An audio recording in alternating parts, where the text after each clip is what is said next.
Patrice, 2 jours après ce premier tour de l'élection. On est toujours sur les mêmes thèmes, bien sûr. Oui, bonjour William, bonjour à tous. On va passer rapidement les unes de la presse quotidienne nationale. C'est un peu les mêmes débats, vous l'avez dit. Gauche et droite chaos, c'est un double 21 avril, un 42 avril. Peut-on même lire dans Le Monde?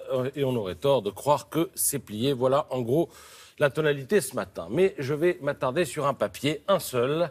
Régulièrement, dans Libération, Daniel Schneiderman commet une chronique dans laquelle il dit tout le mal qu'il pense du travail de ses confrères, mais uniquement de ses confrères de la télévision, parce que la télé, c'est un média qu'il a vaguement approché il y a quelques années avant d'en être éjecté. D'ailleurs, je crois que de cela, il a conservé un peu de rancœur. Et c'est d'autant plus regrettable que la rancœur, quand vous l'associez au militantisme, ça donne des choses assez moches.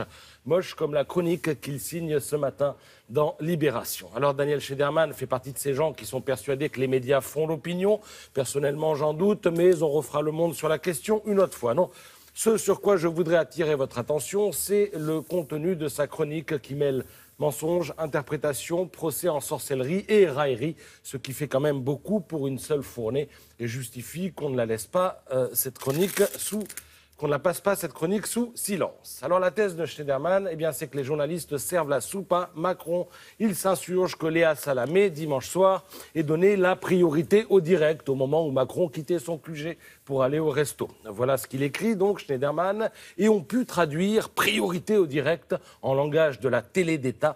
Fini la stricte égalité entre tous les candidats et toutes ces sornettes de campagne, comme les tournesols, France 2, enfin délivrée, se tourner vers son soleil à elle, le pouvoir. Alors c'est très bien écrit, c'est aussi très révélateur du mec qui ne connaît rien à la télé, aux news, à l'image, voire à la hiérarchie de l'info, car si Schneiderman ne comprend pas que le vainqueur de la soirée, que ça plaise ou non d'ailleurs, c'est bien Macron, cet homme que personne ne connaissait il y a un an, eh bien il faut, et qu'il faut en montrer le visage dès que possible à l'issue de ce premier tour qu'il a remporté, eh bien c'est que Schneiderman a un problème avec le sens de l'info.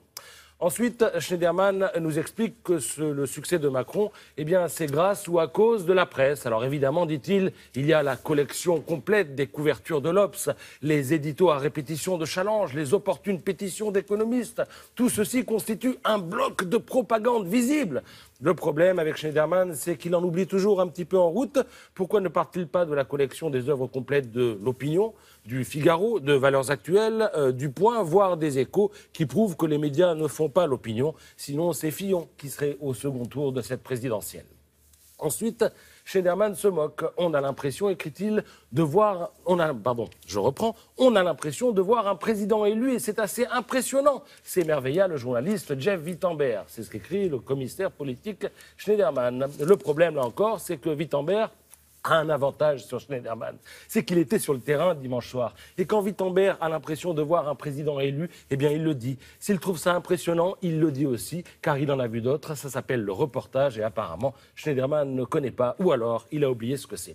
Et puis Schneiderman enchaîne. Si on pistait ainsi Macron, pourquoi ne pistait-on pas Marine Le Pen à Hénin-Beaumont? Alors au pire, c'est un mensonge éhonté, et au mieux, on va dire que Schneiderman était au petit coin au moment où les caméras ont suivi Marine Le Pen et l'ont montré en train de danser avec ses proches pour fêter sa qualification pour le second tour. Voilà, tout ça pourquoi? Eh bien, pour servir une thèse misérable suggérant que France 2 a choisi son vainqueur, alors que contrairement à ce qu'il se passe dans l'univers de Schneiderman, à France 2, les opinions sont plurielles et surtout, elles restent à la maison. Voilà. Alors, je voudrais terminer en disant que mercredi 3, il y a un débat, Macron contre Le Pen, mais il y a aussi Monaco-Juventus de Turin. Le Parisien demande ce matin qu'on change la date du débat. Je pense que ce n'est pas une mauvaise idée. Et moi, je conseille à Schneiderman, si on ne change pas la date du débat, eh bien de regarder le match. Mais malheureusement, je crois aussi que non seulement il déteste la télé, mais qu'il déteste aussi le foot. Ah, ça fait beaucoup pour vous, ça. Oui, Il déteste les choses que vous adorez. C'est pire que tout. Il va me détester, moi. Ah, oui, je pense aussi, oui.